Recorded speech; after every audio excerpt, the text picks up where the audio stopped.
Why guess what color eggs trout want to eat when you can simply mash a whole bunch of colors together into one fly, the clown egg? I also guarantee, if you use the correct materials and techniques, these things are an absolute blast to tie. For a hook, a Dai-Riki number 135 in size 14 is a really good choice. Start by mashing the barb, then getting the hook firmly secured in the jaws of your tying vise. For thread, just about any bright color will be fine. Here, I'm going to go with UTC 70 Denier in fluorescent orange. Start your thread on the hook shank a full eye length behind the hook eye, and take wraps rearward before snipping or breaking off the tag. Leave your tying thread approximately 2 eye lengths behind the eye. Plunger-style hackle pliers that you don't mind breaking make an excellent tool for producing clown eggs.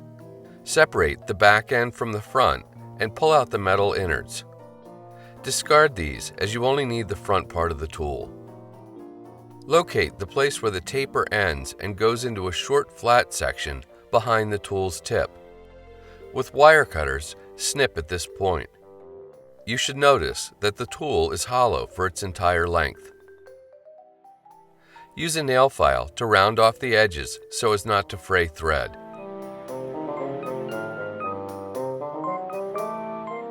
Ideally, the hole should be 5/64 of an inch in diameter, or thereabouts. You can check it with an appropriately sized drill bit if you like.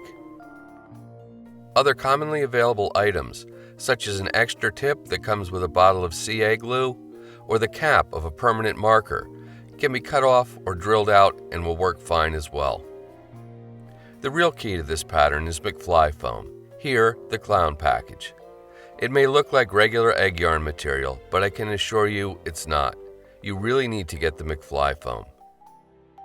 Remove the material from the package and separate 1 or 2 strands of each color free from the hank.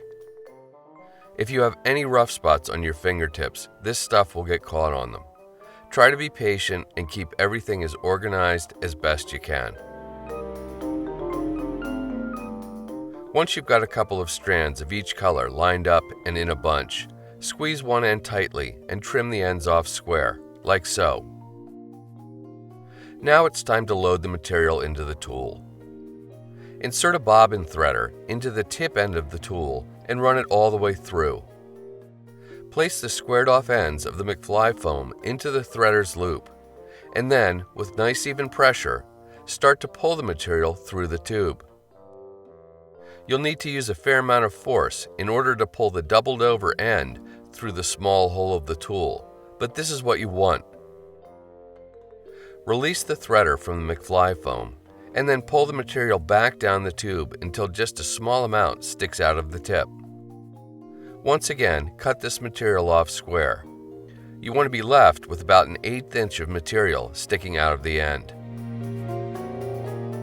Lay the tip of the tube against the top of the hook shank and take 3 to 4 diagonal thread wraps from front to back to bind the material down. Then go under the hook shank and start making wraps from back to front on the opposite diagonal. Again, 3 to 4 is all you need.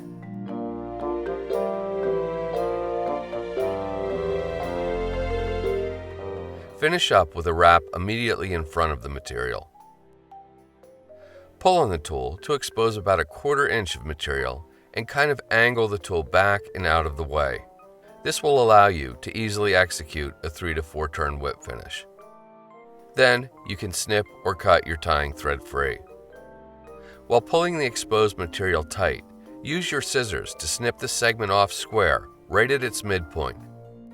You should be left with a nearly perfect multicolored little sphere, and the tool is ready to go for the next one. Although no 2 clown eggs are exactly the same, with some practice you'll find you can generate them in fairly uniform sizes. Once you get going, they only take a few seconds to tie. You can also use the same tool and techniques to produce more common-looking eggs with a single yolk or blood dot.